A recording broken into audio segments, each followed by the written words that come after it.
சிவாய நம. திருச்சிற்றம்பலம்.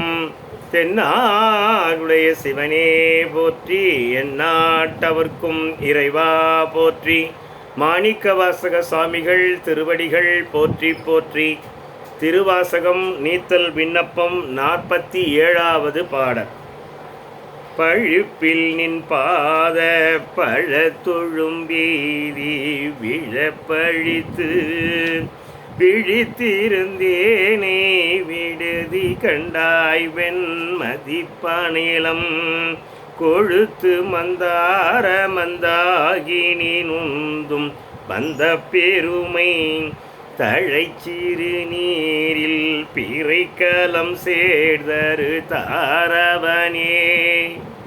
பழிப்பில்லாத நின் பாதம் உன்னுடைய திருவடி பழம் தொழும்பு பழைய தொண்டினை எய்தி ஒரு தொண்டாக செய்து வந்த நான் விழப்பழித்து அதிலே நழுவி விழுந்து உன்னை நிந்தித்து விழித்து இருந்தேனை விடுதி கண்டாய். விழப்பழித்து நழுவி உன்னை பழித்து இருந்த என்னை விட்டு விடாதே. ஒரு பழைய தொழும்பு பழிப்பில்லாத நின் பாத தொழும்பை உன்னுடைய பாட தொண்டினை அடைந்து பிறகு விலகி வினை வயத்தால் விலகி உன்னை நிந்தித்து இருக்கின்ற என்னை விட்டு விடாதே.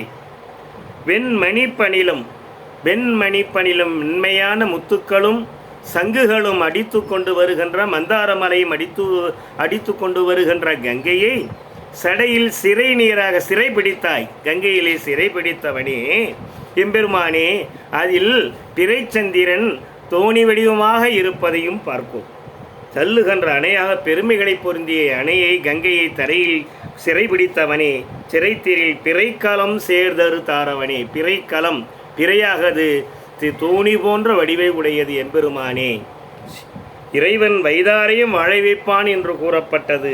பிறையின் உருவம் தோணி வடிவமாக இருக்கிறது என்றும், கங்கையை இறைவன் சிறைபிடித்ததால் சிறை நீர் என சிறைபிடிக்கப்பட்டதால் சிறை நீர் என்றும் சொல்லப்படுகிறது.